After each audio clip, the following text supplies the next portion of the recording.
Good morning. So this is actually the third time I've started this video. I was in the middle of a very long rant about keto. Which I say rant. Rant sounds so awful. I was in this long description of keto and my experiences with it when a guy tried to hit me. It's a little bit of a maybe this, maybe that. I was trying to get over into the correct lane to be able to get from one highway to the next. And I slowly started to merge, as you do.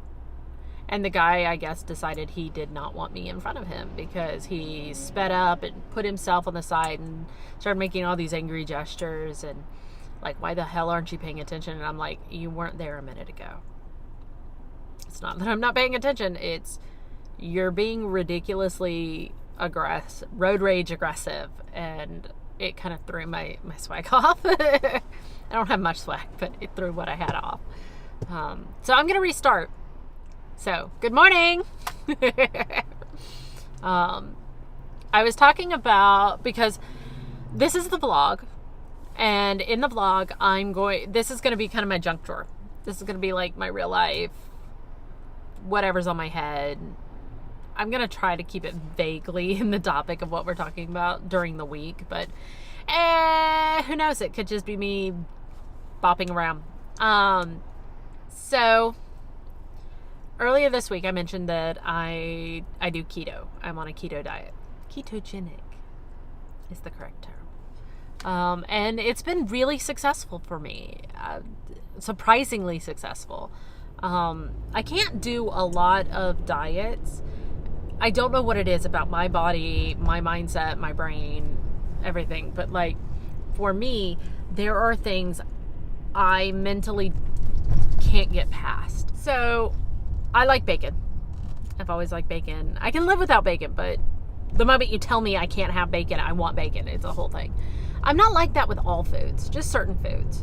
I also do the carb craving cycle, which is really awful.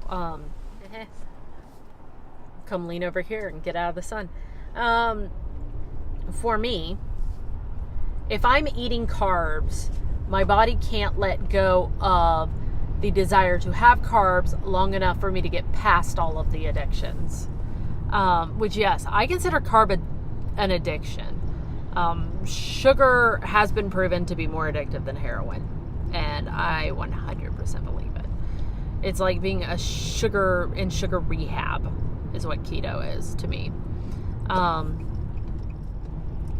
Okay, so the way keto works is it's super low carb, 20 net carbs. Now, a net carb is not the same as a total carb. A net carb is the total carbs on the packaging minus the dietary fiber. So, like, if you've got a package that has 10 total carbs and it's got 4 dietary fiber, now it's 6 net carbs. So I can have a serving of that and still have a bunch of other food later in the day. I count net carbs. I do 20. Okay. There. Because that's just, if nothing else, beginning to hurt my shoulder. I do 20. And it's moderate protein, which I don't remember my number for that off the top of my head, and high fat. High fat. But it's good for you fats, which fat makes you thin. I love that sentence. Fat makes you thin. So, like, you want the fatty meat. You don't want the, like, super lean, no skin, no fat chicken breast. You want a semi-fatty steak. And that's why this diet works for me. Because previously I was a meat and potato girl. However, potatoes taste funny now. I don't like them. For me, the hardest part of this diet, because the first time I did it, I was recovering from bed rest. With my first pregnancy, and I was working, but I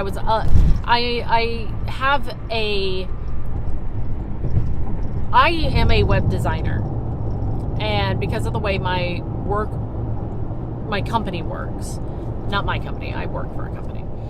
The way the company I work for works, they do flexible work arrangements, which is really sweet. So I was able to work at home. Ooh, let's get over into the shade and see if we can like fix some of this lighting. That moment where you're picking your lane based on how the YouTube video will look. Better-ish. But I was able to work full-time from home and recover from being on bed rest and my birth. And I was able to do that for a few months. That was really generous of them and very, very sweet. And then the interesting part is when I got to a point where I was recovered, flu season hit. The flu season hit our office extremely badly. So we were passing it back and forth over and over again. I had the flu like 3 times that season. It was awful. And at some point my boss was like, okay, everyone who can work from home, go home and work there. Don't catch any more cooties. Which was really nice because I was like, oh, I get more time to not come in. And plus on top of that, it's like I have an infant. I didn't want to get him sick with the flu because a flu is awful in an adult. It's deadly in a child, especially an infant.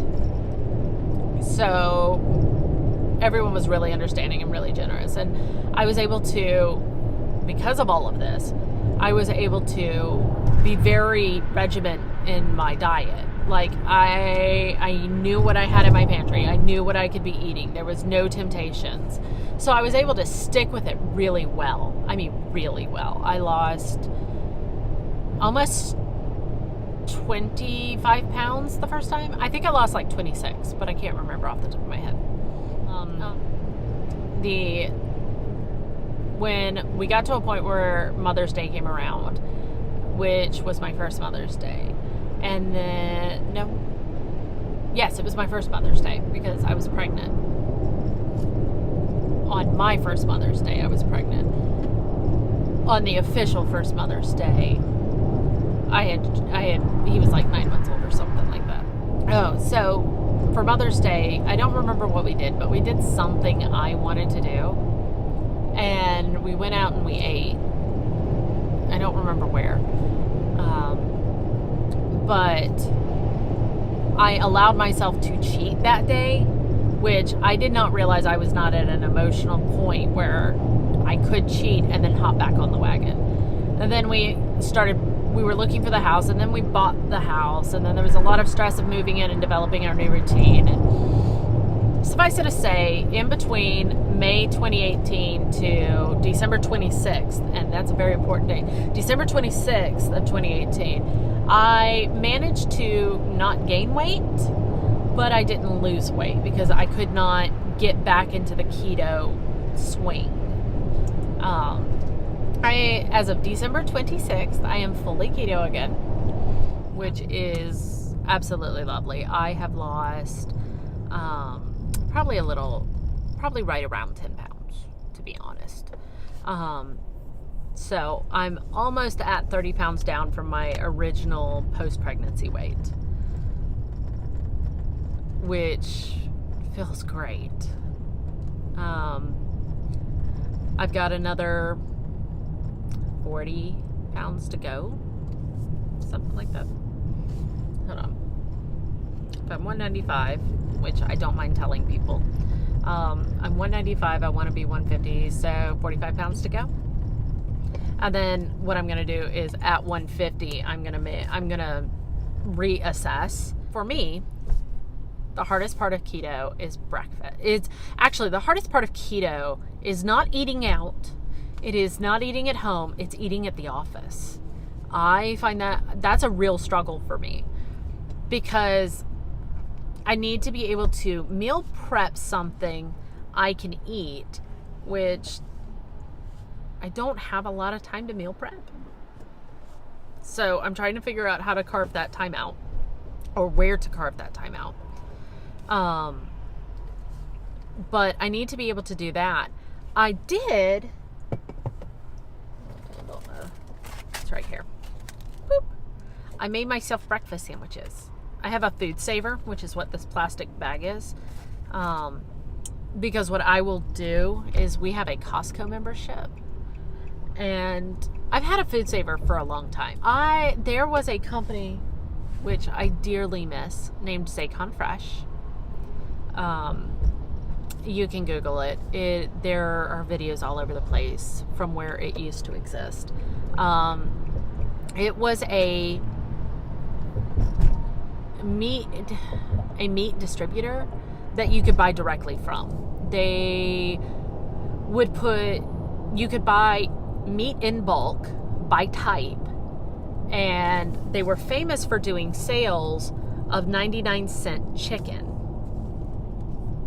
for chicken breast. 99 cents per pound. You bought, it was like, I want to say it was like a 50-pound box. Yeah, it was a 50-pound box. But you could buy 50 pounds of chicken breast, and it was not in any way, shape, or form processed. It literally, they'd cut it off the chicken, they'd put it in the bag, and if you wanted to use it, you had to kind of process it yourself to a degree. So my mother-in-law would come over. We would get 2 or 3 cases, so like 150 pounds of chicken breast. I have photos somewhere. It was really spectacular. And we would just spend the day cutting down the meat to different pieces of meat. So like, I think we ended up with we would package it in doubled chicken breasts. We'd have chicken tenders. We would pre-dice, pre-chop, pre-strip a bunch of chicken so that you could just walk into your freezer, pull it out, let it thaw, and then you had diced chicken. You didn't have to dice it that night. It was really, really an amazing setup. I used to buy in bulk from them, like I said, like 150 pounds of chicken, and then I'd have chicken for the year. We did that. We did ground beef also. You'd end up buying like 30 pounds of ground beef, and you chop it up into 30 individual 1-pound pieces or 2-pound pieces and seal it and toss it in a deep freezer, and you had meat for the year. And it came out to be ridiculously cheaper than buying it in the store. I actually learned about them from Jordan Page over at funcheaperfree.com. I like her. I've been following her for a while. So I was like, well, there are no keto breakfasts that you can really go buy and then heat up. And I need to be able to grab something, toss it in my bag, and go to work. So my mother-in-law found a recipe for 90-second bread. And I used 90-second bread, a piece of cheese, and 2 long strips of bacon that I cut in half. So I end up with like 4 mini pieces that are probably about that long. And then I put those in there. I cook it, assemble it, freeze it, and then vacuum seal it and put it back in the freezer. And what that does is that allows me to have a ready-to-go freezer option. I prefer, this bag is actually pretty big. I prefer the kind of pre-made food saver bags. I have several rolls that I'm trying to go through without wasting too much. But my mother-in-law came over, and I want to say we made like 20 of these. And it's a great option. I know exactly, they're 3 carbs. Hold on, the bread is 2, the cheese is 1, the meat is 0. So yeah, they're 3 net carbs for breakfast, and then I get my coffee and I put a little heavy cream in it. I do the skinny syrups that you can find at Home Goods. To me, they are the artificial sweetener, 0-calorie additive that tastes the best. And it didn't at first. At first, it used to have kind of like a chemical-y taste, but I've gotten used to it. So now I actually taste the vanilla. So, coffee. So, and I think the heavy cream comes out to be like 1 carb. No, it's 0 carbs for the amount I put in. So my entire breakfast is 3 net carbs out of 20.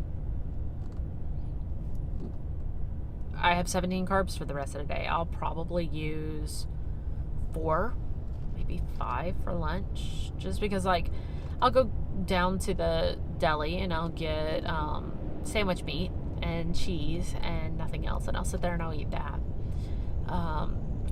Which sounds a little but I'm not a salad person. I'd rather not eat it. It's rabbit food to me. So my not eating salad means that, because you could do a large salad, eat the cheese, don't eat the tomatoes, eat the cucumbers, onions are fine, ranch or blue cheese, get a good whole fat heavy dressing, and throw some chicken on top. That would be a good lunch.